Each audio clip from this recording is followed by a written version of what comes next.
The Institute for the Study of War reported that the Russian Ministry of Defense is likely seizing the opportunity to deliberately expend both elite and convict Wagner forces in Bakhmut in its latest update on March 12th. The report provides a timeline of the rivalry between Wagner mercenary group leader Yevgeny Prigozhin and Russian Defense Minister Sergei Shoigu and Chief of the Russian General Staff General Valery Gerasimov.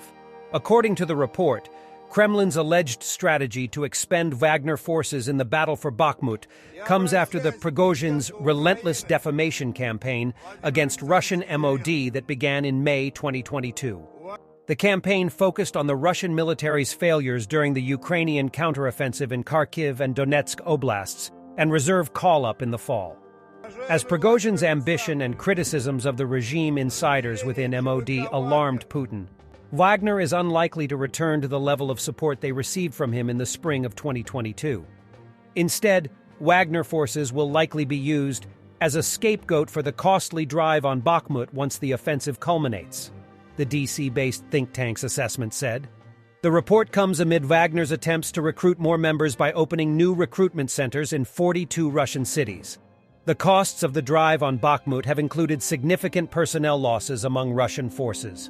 Serhiy Cherevati, Ukraine's Eastern Military Command spokesperson, said 239 Russian soldiers were killed and another 293 injured in the frontline sector around Bakhmut in Donetsk Oblast on March 12th.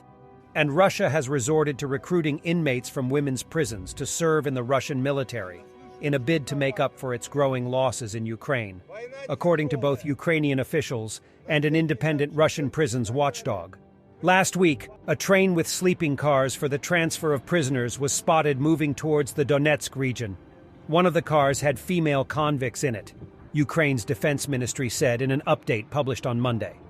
Olga Romanova, the co-founder of prisoners' rights organization Russia Behind Bars, confirmed the ministry's claims to independent news outlet iStories, noting that Russia had likely been using female prisoners to aid its invasion efforts since at least the end of last year. They were taken from penal colonies in southern Russia. I don't know the exact ones, but they worked in Kushchevka in the southern Krasnodar region, Romanova told iStories. As many as 100 female prisoners are believed to have been transferred to fight in Ukraine so far, according to the human rights defender, though it remains unclear if the recruitment was carried out on a voluntary basis, or whether the inmates had been press-ganged into the Russian military. In February, Ukrainian military officials said that Russia had recruited as many as 50 female prisoners from a penal colony in the Russia-occupied city of Snizhne in Ukraine's Donetsk region.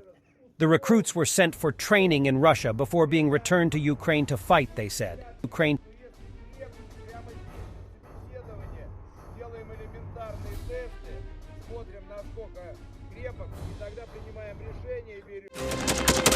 Thanks for watching, and don't forget to subscribe. Also, if you want to support Warthog Defense, please become our member and get early access to new videos, exclusive members-only videos, and become administrator in comment section. The membership link is in the description. Rescues every day. We had a guy last week at 6 rescues in 6 days. He's doing the job every day.